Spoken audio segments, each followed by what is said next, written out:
Kale adjusted the straps of his backpack, shifting the weight slightly to ease the strain on his shoulders. The air around him was thick with humidity, carrying the faint scent of moss and blooming flowers native to Zorath 7's dense forests. He had been walking for hours now, scanning the underbrush for signs of life, any unusual plant formations or creatures that could expand humanity's understanding of this strange moon. Zorath 7 wasn't exactly a popular destination. Located at the edge of known space, it was home to an ecosystem unlike anything Earth scientists had ever encountered.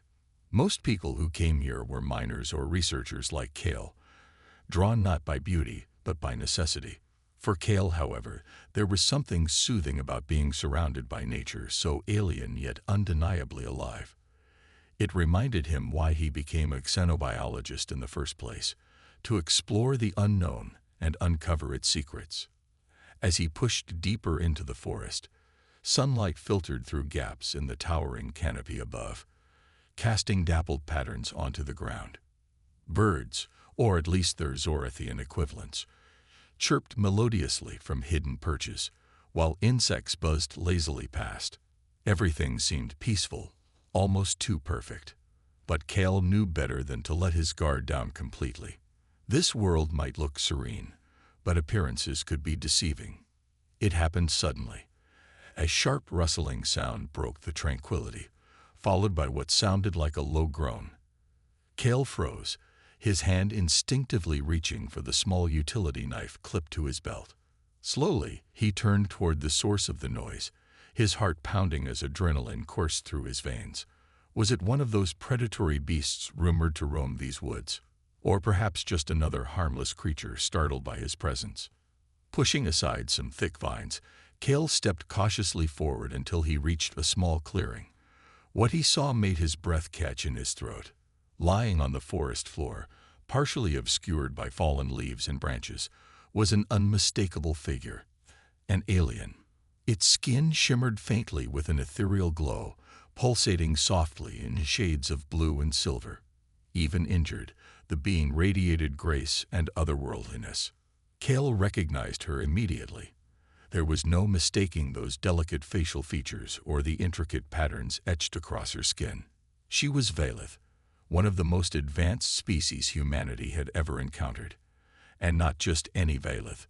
This was Princess Lorana herself, daughter of Queen Irindra, and heir to the sprawling Valeth Empire. Her image had been broadcast across countless news feeds during recent diplomatic missions aimed at strengthening ties between humans and aliens. But what was she doing here alone, wounded and vulnerable? Kale hesitated, torn between curiosity and caution. Approaching royalty, even extraterrestrial royalty, was risky business, especially when tensions between their species remained high. Yet, leaving her here felt wrong. If nothing else, he owed it to himself, and to science, to learn more. Taking a deep breath, Kale knelt beside her. "Hello," he whispered gently, unsure if she could understand human speech. When she didn't respond, he reached out, placing 2 fingers lightly against her neck to check for a pulse. To his relief, it was steady though weak. Carefully, he examined her injuries, noting a gash along her side that appeared to have bled profusely before clotting naturally. He rummaged through his pack, pulling out a basic medkit designed for fieldwork. As he worked, cleaning the wound and applying antiseptic gel, Kale couldn't help but marvel at how different, and yet somehow familiar, her physiology felt. Her skin was cool to the touch, almost like polished stone, but beneath it lay veins glowing faintly with bioluminescent energy. Every movement she made seemed deliberate, even unconscious ones, hinting at a level of control far beyond human capability. When he finished tending to her injury, Kale sat back on his heels, watching her intently. Who was she really, behind a regal facade? What brought her to this desolate corner of the galaxy? Questions swirled in his mind, each one more intriguing than the last. Little did he know, the answers would come soon enough, and they would change everything he thought he knew about love, loyalty, and the fragile bonds holding together the universe. The forest was quiet except for the occasional rustle of leaves and distant chirps of Zoreth Seven's peculiar wildlife. Kale sat cross-legged near the still unconscious Princess Lorana, his mind racing with questions. How had she ended up here, injured and alone? Was this some kind of covert mission gone wrong? Or perhaps a desperate escape from her royal responsibilities? Whatever the reason, Kale knew he couldn't leave her like this, not when she was so vulnerable. He glanced at her shimmering form again, marveling at how otherworldly she looked even in her weakened state. Her skin pulsed faintly with soft hues of blue and silver, as if alive with energy. It wasn't just her appearance that fascinated him. It was the mystery surrounding her. For years, Kale had followed news about the Valeth Empire, particularly stories involving Princess Lorana. She was known not only for her beauty, but also for her intelligence and boldness in challenging outdated traditions within her own society. To see her now, so fragile and exposed, felt surreal. After what seemed like hours, Lorana stirred. Her eyelids fluttered open, revealing irises that glowed faintly, like twin moons suspended in an endless night sky. At first, confusion clouded her expression as she took in her surroundings. Then her gaze landed on Kale, and her glowing eyes narrowed warily. "Who are you?" Her voice was barely audible, yet it carried an unmistakable authority. Though weak, there was no mistaking the regal tone beneath the weariness. Kale swallowed nervously. "My name is Kel," he replied softly. "I'm a xenobiologist stationed here. I found you injured in the forest." Lorana blinked slowly, processing his words. "A human," she murmured, almost to herself. There was no hostility in her voice, but neither was there warmth. Just exhaustion, and perhaps a hint of suspicion. "Yes," Kale said quickly, trying to sound reassuring. "You're safe now. I've treated your wound as best I can, but we should probably get you somewhere more secure soon." She tried to sit up, wincing as pain shot through her side. Instinctively, Kale reached out to steady her, but she flinched away, her glowing eyes flashing briefly. "Do not touch me," she said sharply, though her voice lacked real menace. Clearly, she was unused to accepting help, especially from strangers, and humans, at that. "I'm sorry," Kale said, withdrawing his hand immediately. "I didn't mean to offend you. I just wanted to make sure you were okay." For a moment, silence stretched between them. Lorana studied him intently, her gaze piercing as if trying to decipher whether he posed a threat or not. Finally, she sighed, a sound heavy with resignation. "Where am I?" she asked, her tone softer this time. "You're on Zoreth 7, Kale explained. "In one of its forests. Do you remember how you got here?" Her expression darkened slightly, and she hesitated before answering. "No," she admitted quietly.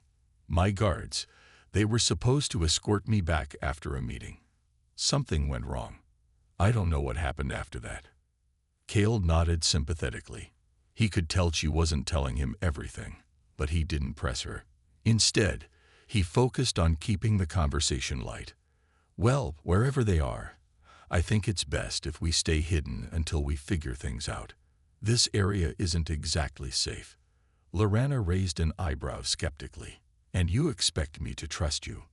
Kale chuckled nervously. "Not really, no. But I promise I'm not going to hurt you.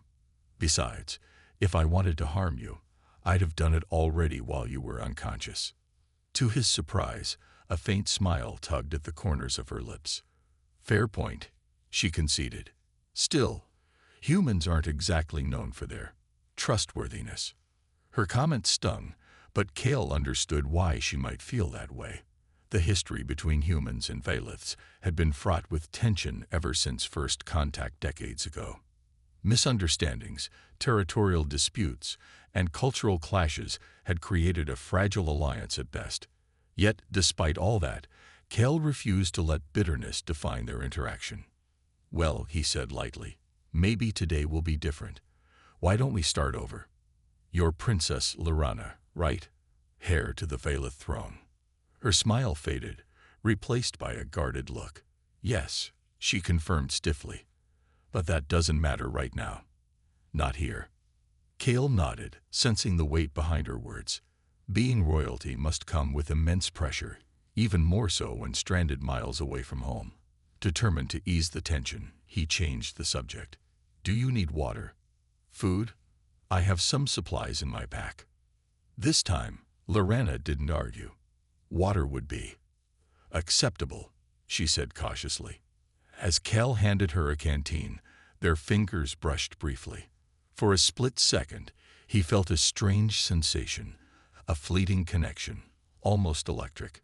Startled, he pulled his hand back quickly, wondering if he imagined it. Lorana, too, seemed momentarily unsettled, though she masked it well. Over the next few hours, they talked, or rather, Kale talked while Lorana listened. He shared bits about his work studying alien ecosystems, his fascination with Vailith culture, and his isolation on Zoreth 7. In return, she offered fragmented thoughts transmitted telepathically, memories slipping past her weakened mental barriers. He caught glimpses of grand palaces bathed in golden light, bustling markets filled with vibrant colors, and moments of solitude where she gazed longingly at the stars. Despite their differences, Kel began to see glimpses of the person beneath the title. Beneath the polished exterior of a princess lay someone curious, compassionate, and burdened by expectations. And though she rarely spoke openly, her guarded demeanor softened slightly whenever she realized Kel wasn't judging her. By the time night fell, casting the forest in shades of deep indigo and silver, a tentative bond had formed between them. They weren't friends, not yet, but they were no longer strangers either. As Kel tended to the fire he built to keep them warm, Lorana watched him silently, her glowing eyes reflecting the flickering flames.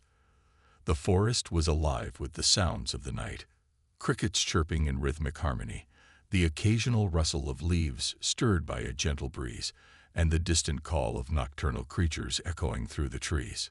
The fire crackled softly, its warm orange glow casting flickering shadows on Kel's face as he sat cross-legged near Lorana. She leaned against a fallen log, her shimmering skin catching the light like liquid starlight.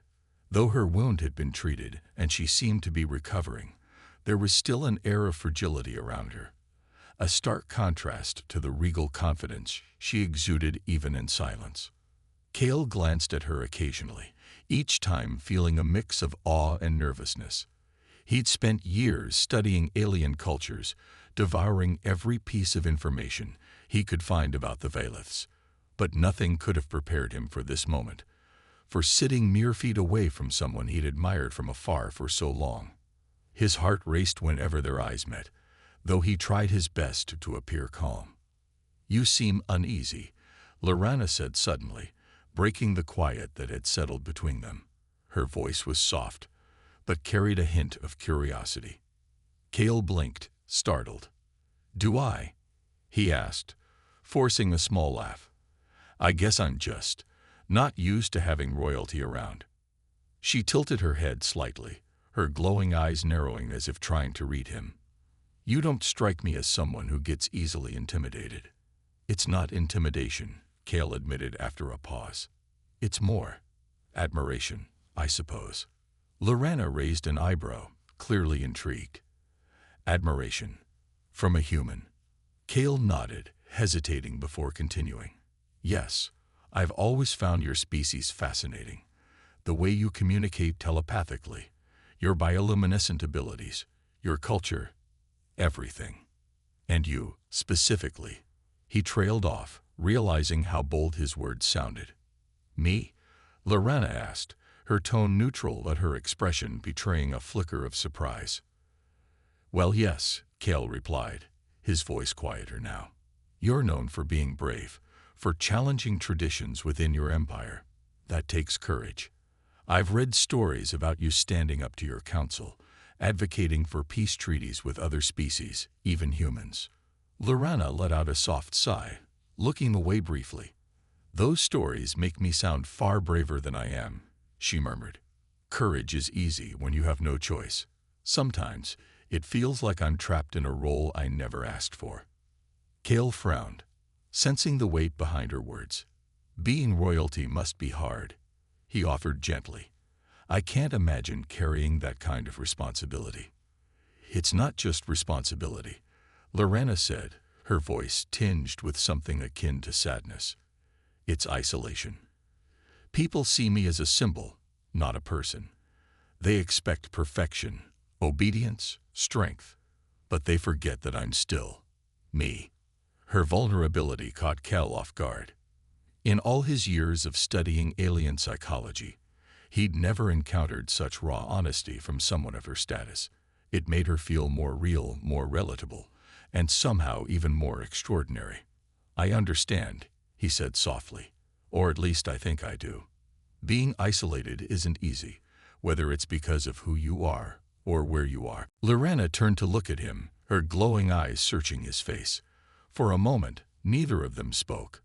Then, almost hesitantly, she reached out, not physically, but mentally. A faint wave of emotion washed over Kale, subtle yet unmistakable. It was gratitude, tinged with curiosity. Telepathy wasn't something Kale was accustomed to, but he didn't pull away. Instead, he let himself absorb the connection, however fleeting it might be. As the hours passed, the conversation shifted to lighter topics. Cal shared anecdotes from his life on Zoreth 7, how he'd once accidentally disturbed a nest of bioluminescent insects, only to spend hours covered in glowing dust. Lorena listened intently, her lips curving into a rare smile. In turn, she described the wonders of her home planet, its crystalline oceans, floating cities suspended in the sky, and festivals where entire populations synchronized their bioluminescence to create breathtaking displays of light. But as the twin suns began to set, painting the horizon in hues of violet and gold, Kale felt a strange tightness in his chest. This moment, this fragile bond they'd built, felt too precious to let slip away without saying what truly weighed on his mind. Princess Lorena, he began, his voice trembling despite his efforts to steady it. There's something I need to tell you. She turned to face him fully, her expression unreadable. What is it? Kale took a deep breath, his hands fidgeting nervously.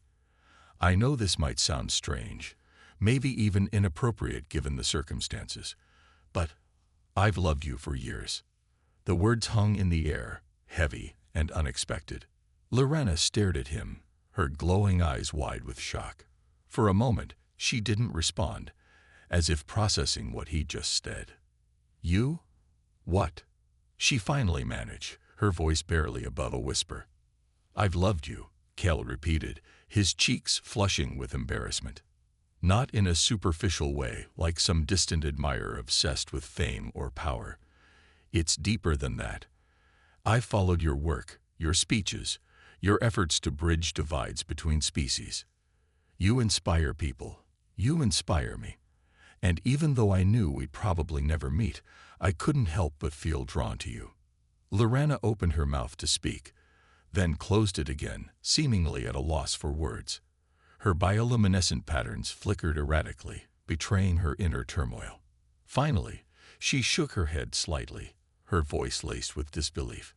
No one has ever said anything like that to me before. Not like this. I know it's unusual, Kale said quickly, afraid he overstepped. And I don't expect anything in return. I just needed you to know. Lorena looked down at her hands, her glowing skin dimming slightly. Humans are strange, she murmured, almost to herself. So open, so willing to share emotions without hesitation. Kale chuckled nervously. Is that a bad thing? She glanced up at him, her expression softening. No, she said quietly. It's refreshing, different, maybe even beautiful. They sat in silence for a while, the weight of Cal's confession lingering between them. Above, the first stars began to twinkle in the darkening sky, their light reflecting in Lorena's luminous eyes. For the first time in her life, she allowed herself to consider the possibility that love and hope could transcend even the vastest differences. As the night deepened, Cal stoked the fire, unsure of what the future held but certain of one thing. Whatever happened next, this moment beneath the starlight would stay with him forever. The tranquility of the forest was shattered by a sudden, sharp crack, a sound that echoed unnaturally loud in the stillness of the night. Cal's head snapped up, his eyes scanning the shadows beyond the firelight. Lorana stiffened beside him, her glowing patterns dimming instinctively, as if to blend into the darkness. "What was that?" Cal whispered, his voice tight with tension. Lorana didn't answer immediately. Instead, she tilted her head slightly, her telepathic senses reaching out cautiously. "Footsteps," she murmured after a moment, her tone grave. "Multiple sets. They're approaching." Cal's heart sank. He had hoped they'd have more time, more safety, to figure out their next move. But now, danger loomed closer with every passing second. Whoever, or whatever, was coming wasn't moving stealthily. The heavy crunch of boots on leaves and twigs suggested intent, not accident. "We need to leave. Now," Lorana said firmly, struggling to stand despite her injury. Her movements were slow but determined, her regal demeanor returning as urgency took hold. "I'll help you," Cal offered, moving to her side. This time, she didn't flinch away when he placed a supportive hand under her arm. The fragile trust they'd built over the past hours seemed to solidify in this moment of crisis. Together, they extinguished the fire quickly, smothering the flames with dirt until only faint wisps of smoke remained. Then, guided by the dim light of Zorath 7's twin moons filtering through the canopy above, they moved deeper into the forest. Every step sent a jolt of pain through Lorana's side, but she gritted her teeth and pressed on, unwilling to slow them down. Behind them, the sounds grew louder, shouts now mingling with the footsteps. Harsh voices called to one another in a language neither Cal nor Lorana recognized. It wasn't Valeth, nor any human dialect Cal knew. Whoever these intruders were, they weren't ordinary travelers. "They're not part of my escort," Lorana said quietly, her voice strained. "These are extremists, anti-human factions who oppose alliances between our species." Cal's stomach churned at the implication. Extremists meant trouble and violence. If they were caught, especially together, it wouldn't end well for either of them. Humans aiding aliens, or vice versa, was considered betrayal by such groups.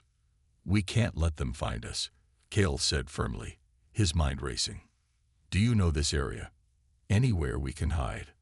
"There's a network of caves nearby," Lorana replied, wincing as she adjusted her pace. "Follow me." With Lorana leading the way, they navigated the dense underbrush, avoiding clearings and sticking to patches of shadow where possible. The adrenaline coursing through Cal dulled his fear just enough to keep him focused. He stayed close to Lorana, ready to catch her if she faltered. His utility knife felt useless against armed attackers, but he kept it within easy reach anyway. After what felt like an eternity, they reached the mouth of a cave hidden behind a curtain of thick vines. The entrance was narrow, barely wide enough for two people to squeeze through side by side. Inside, the air was cool and damp, carrying the faint scent of earth and minerals. "This will have to do," Lorana said, leaning against the rocky wall as they stepped deeper into the cavern. Her breathing was labored, her strength clearly waning. Cal glanced back toward the entrance, listening intently. The shouts outside were closer now, accompanied by the beam of flashlights cutting through the trees. "They're almost here," he whispered urgently. "We need to go farther in." Using the faint glow of Lorana's skin to illuminate their path, they ventured deeper into the cave system. The passage twisted and turned unpredictably, forcing them to duck under low-hanging rocks and navigate slippery patches of moss-covered ground. At one point, Lorana stumbled, nearly collapsing, but Cal caught her before she hit the floor. "You're pushing yourself too hard," he said softly, concern etched across his face. "Let me take some of your weight." She hesitated for a split second before nodding reluctantly.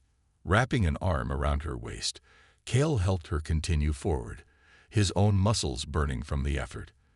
Despite the physical strain, there was something oddly intimate about the act, a shared vulnerability that deepened their connection even further. Finally, they reached a larger chamber where the echoes of their footsteps faded into silence. Here, they paused, catching their breath while listening for signs of pursuit. For several tense minutes, all they heard was the distant drip of water and the occasional flutter of unseen wings. "They may not follow us in here," Lorena said, her voice quieter now. "Caves like these are treacherous without proper equipment." "Let's hope so," Kel replied, though he didn't fully believe it. People driven by hatred often ignored risks. As they sat together in the dimly lit chamber, the reality of their situation settled heavily upon them. Lorena looked at Kel, her glowing eyes reflecting gratitude, and something else he couldn't quite place, perhaps respect, or maybe even admiration. "You risked everything to protect me," she said softly. "Why?" Kel met her gaze, his expression earnest. "Because you're worth protecting. Not because you're royalty, but because you're you. Someone brave enough to fight for peace, even when it costs you personally." Her bioluminescent patterns flickered briefly, a sign of emotion she couldn't, or wouldn't, voice aloud. In that moment, Kel realized that his confession earlier hadn't been wasted. Whether or not she reciprocated his feelings, she understood the depth of his sincerity. Outside, the sounds of pursuit faded into the distance. For now, they were safe, but both knew the reprieve was temporary. Whatever challenges lay ahead, they would face them together. And that thought gave Kel a sliver of hope amidst the danger. The cave chamber was quiet, save for the rhythmic dripping of water echoing off the walls. Kel and Lorena sat side by side on a flat rock near the edge of the cavern, their breaths slowly returning to normal after the harrowing escape. The faint glow of her bioluminescent skin illuminated their surroundings, casting soft shadows that danced across the uneven stone surfaces. Though they had managed to evade their pursuers, for now, the tension in the air remained palpable. Kel glanced at Lorena, noting how exhaustion lined her features despite her attempts to appear composed. Her shimmering patterns flickered intermittently, betraying her fatigue. He wanted to say something, anything, to ease the weight pressing down on both of them, but words felt inadequate in the face of everything they'd been through. Finally, it was Lorena who broke the silence. "You should know," she began hesitantly, her voice barely above a whisper, "that my life hasn't always been like this." Kel turned toward her, his brow furrowing slightly. "Like what?" "Complicated," she said with a small, wry smile. "Dangerous. Lonely." Her admission surprised him. In all the stories he'd read about Princess Lorena, she had always seemed larger than life, an unshakable figure leading diplomatic missions and advocating for unity between species.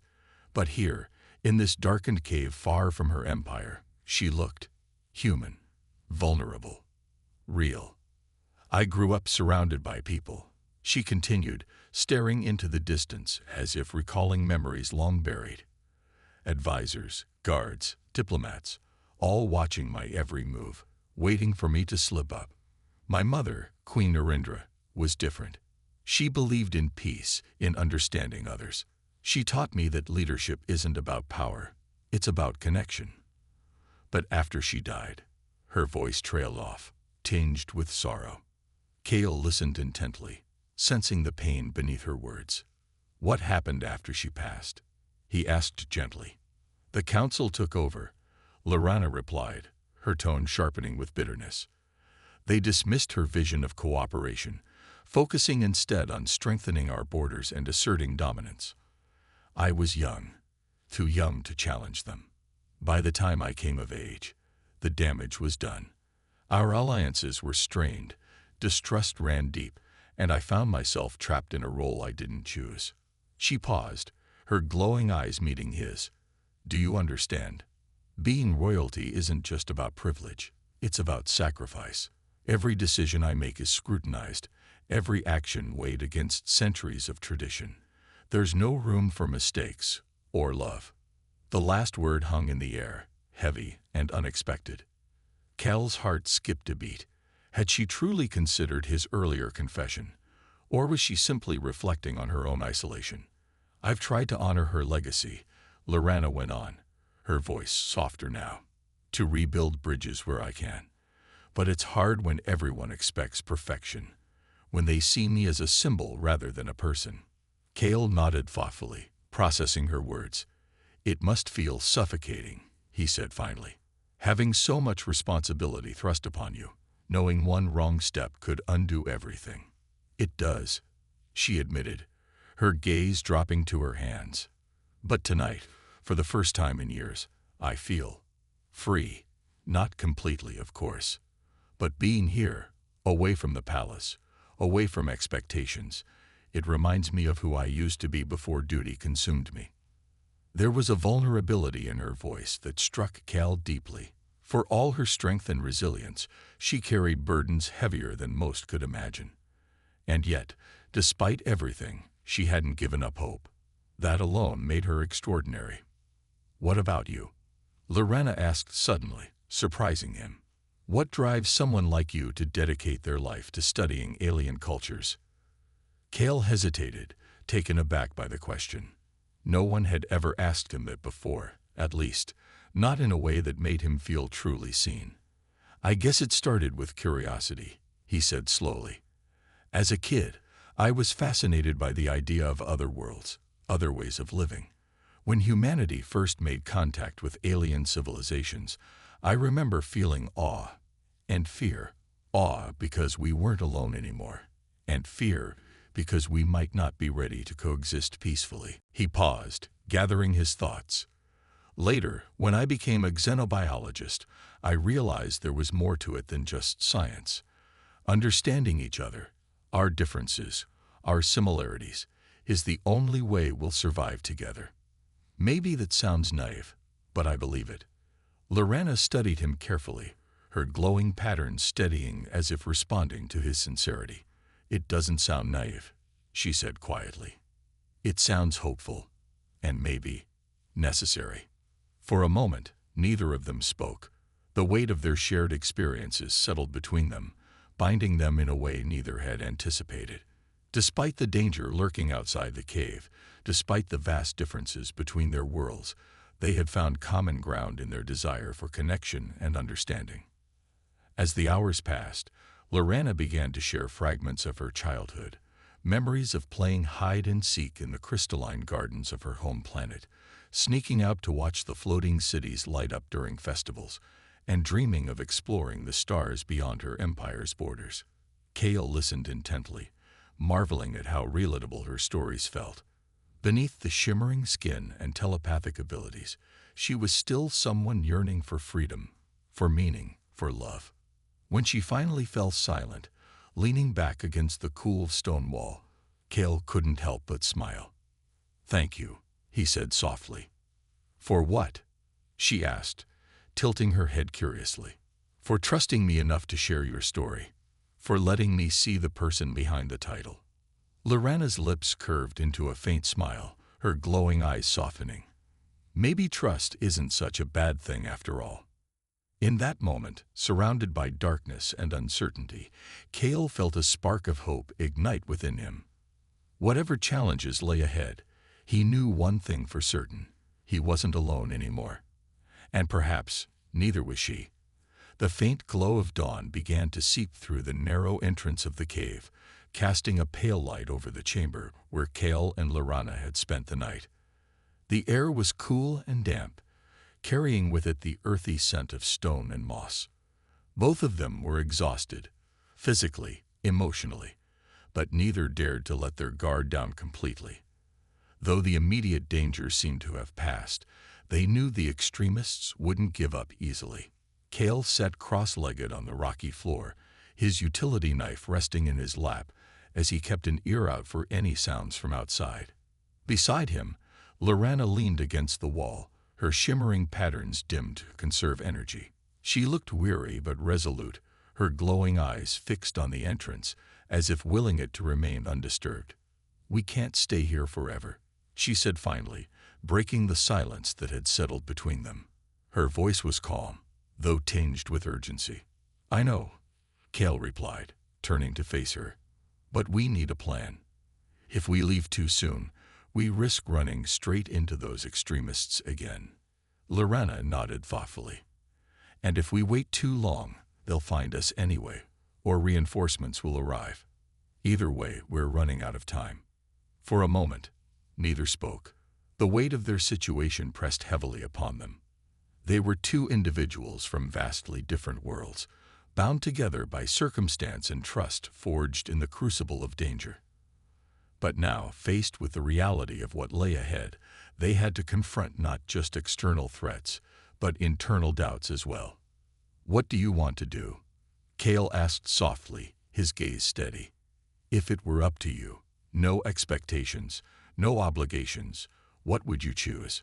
Lorena hesitated, her bioluminescent patterns flickering faintly as if reflecting her inner turmoil. "I don't know," she admitted after a pause. "Returning to my empire means stepping back into a world I've spent years trying to navigate. A world of rigid protocols, political games, and alliances built on fragile foundations. Staying with you." She trailed off, her voice barely above a whisper.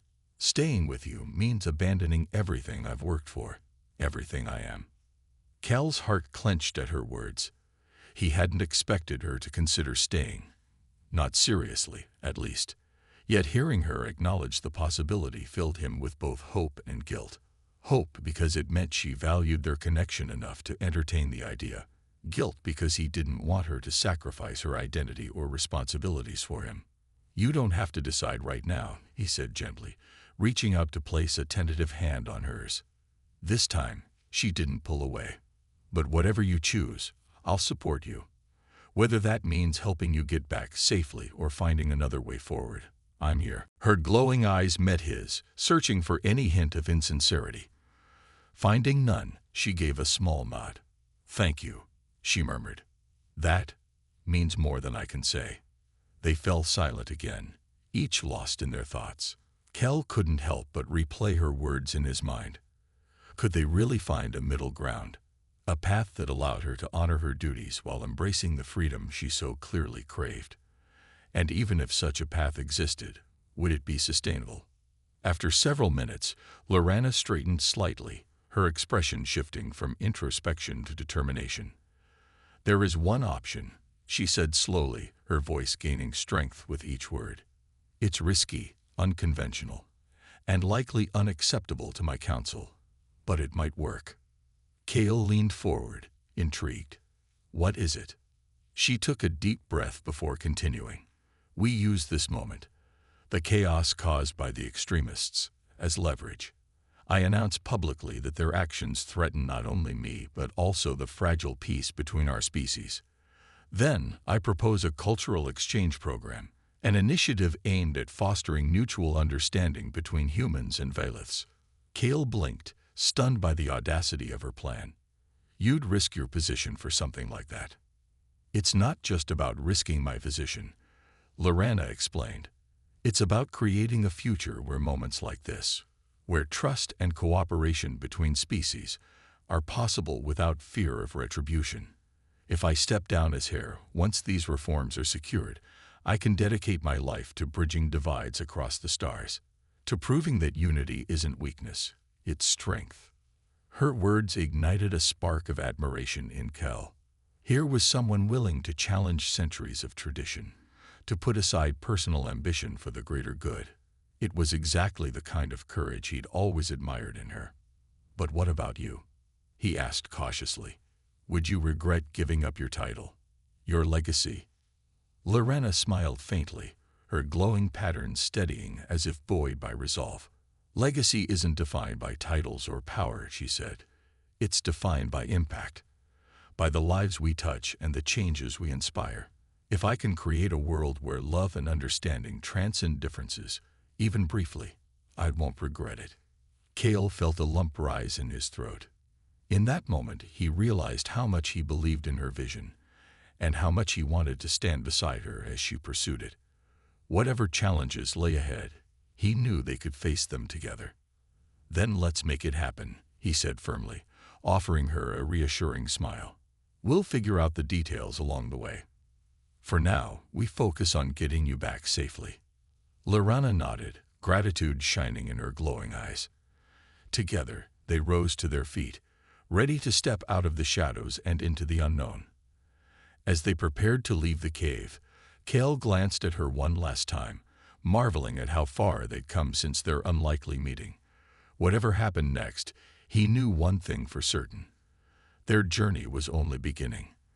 The journey back to civilization was fraught with tension, but ultimately successful. Using Cal's knowledge of the terrain and Lorana's weakened yet still formidable telepathic abilities, they devised a plan to evade the extremists who had been hunting them. By moving under cover of darkness and using natural obstacles like dense thickets and rocky outcrops, they managed to slip past their pursuers without being detected. When dawn broke over Zorath 7's twin suns, painting the sky in hues of violet and gold, they emerged from the forest into an open clearing where rescue ships awaited. Lorana signaled for help using a faint telepathic pulse, something only Valeth vessels could detect, and within hours, a sleek silver cruiser descended from the heavens, its engines humming softly as it touched down. The sight of her people's emblem emblazoned on the hull filled Lorana with both relief and trepidation. Relief because she was finally safe, trepidation because returning meant facing the consequences of everything that had transpired. As the ramp lowered, a team of Valeth guards disembarked, their glowing forms radiating authority and concern. One of them, a tall, stern-looking officer, approached Lorana immediately, his voice sharp with urgency. "Your Highness, are you injured? What happened?" "I'm fine," Lorana replied calmly, her tone regal despite her disheveled appearance. She gestured toward Cale, standing quietly behind her. "This human saved my life. Ensure he is treated with respect." The guard hesitated, clearly surprised by her directive, but nodded curtly. "Understood, Your Highness." Cale exchanged a brief glance with Lorana before boarding the ship alongside her. Though grateful for their rescue, he couldn't shake the feeling that this marked the beginning of a new chapter, one filled with uncertainty and potential conflict. Back on her home planet, Lorana addressed the Galactic Council in a grand hall illuminated by crystalline chandeliers that refracted light into dazzling patterns. Her presence commanded attention, even as whispers rippled through the assembled delegates about her recent ordeal. Standing tall before the podium, she began her speech with unwavering determination. What happened on Zorath 7 was not an isolated incident, she declared, her voice echoing throughout the chamber. It was a symptom of deeper divisions we must address if we hope to build a truly unified galaxy. The extremists who sought to harm me did so not just out of hatred for humans, but out of fear. Fear of change, fear of cooperation, fear of losing control. She paused, letting her words sink in before continuing. We cannot allow fear to dictate our future. Instead, I propose a bold initiative. A cultural exchange program aimed at fostering understanding between species. Humans and Valeths will work together, not as adversaries, but as partners, in science, art, governance, and beyond. Only through collaboration can we overcome mistrust and create lasting peace. Her announcement stunned the council. Some delegates looked skeptical, others intrigued, but all were captivated by her vision. As she concluded her speech, applause erupted across the room, a mix of admiration and cautious optimism. Later, in private chambers adorned with floating orbs of light, Cale joined Lorana as she prepared to step away from her role as heir. He watched silently as she removed the ceremonial sash draped over her shoulders, symbolizing her renunciation of power. "You're really doing this," he said softly, awe evident in his voice. "Yes," Lorana replied, turning to face him. Her glowing eyes softened as she took his hands in hers. "I've spent my life bound by duty. Now I choose freedom, to fight for unity in my own way, and perhaps to explore what it means to love someone who sees me not as a princess, but as a person." Cale felt his heart swell with emotion. "I'll be here every step of the way," he promised, "no matter where this path takes us." Together, they stepped onto a balcony overlooking the city below, its crystalline towers shimmering under the stars. For the first time in years, Lorana allowed herself to imagine a future unburdened by expectations, a future shared with someone who understood her dreams and believed in her vision. As they stood side by side, gazing at the endless expanse of space above, Kale and Lorana knew their journey was far from over. But for now, amidst the glow of newfound hope, they were ready to face whatever challenges lay ahead, together. And so, beneath a sky filled with countless stars, two hearts, one human, one alien, beat as one, united by love, courage, and the belief that even the vastest differences could be bridged with understanding.